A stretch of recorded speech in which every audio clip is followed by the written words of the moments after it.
C'est aux croyants de Corinthe que l'apôtre écrit. Et une des caractéristiques de cette lettre aux Corinthiens, comme des lettres de Paul en général, est qu'il se place vis-à-vis de ses destinataires sur un pied de dépendance mutuelle. Il se regarde comme unis à eux. Et il les regarde comme unis à lui, de telle sorte que tout ce qui surgit entre eux devient un problème commun. Il ne dit pas « puisque j'ai ce ministère », il dit « nous avons ce ministère ». Si nous jetons un coup d'œil sur les autres parties de la lettre aux Corinthiens, soit en avant, soit en arrière, nous pouvons nous rendre compte qu'en effet, il traite avec ceux auxquels il écrit comme s'ils étaient un avec lui.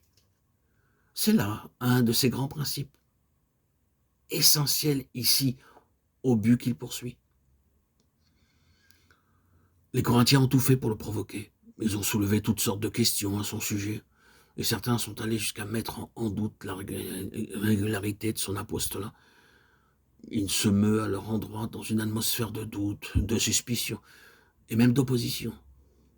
C'est l'homme qui a devant lui, dans l'Église, des gens qui ne l'aiment pas, qui ne le veulent pas, et qui seraient heureux de se débarrasser de lui pour le remplacer par d'autres, à qui vont déjà leurs préférences.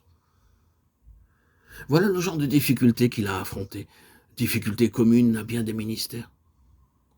Comment se comporter dans l'Église avec des gens qui, à franchement parler, ne vous aiment pas, ne vous veulent pas, et répandent sur votre compte toutes sortes d'appréciations peu dignes.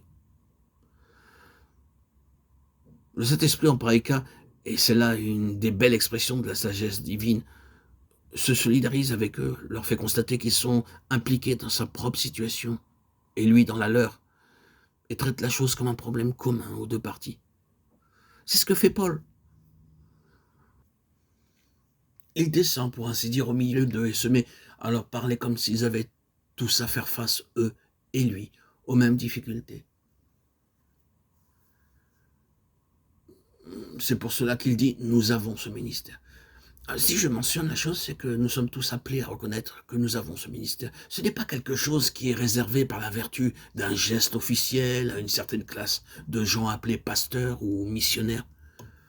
Ce ministère appartient à tout enfant de Dieu. Il existe sous une forme intensifiée chez ceux qui ont été spécialement mis à part pour le service de l'Évangile. Mais il nous est échu à tous.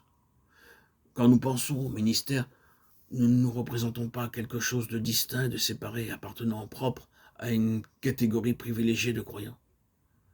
C'est toute la maison de Dieu, c'est le corps de Christ tout entier qui exerce ce ministère. Il incombe à chaque membre, chacun d'entre nous en a sa part. Aussi, ces mots s'appliquent-ils à vous autant qu'à moi. Nous avons ce ministère.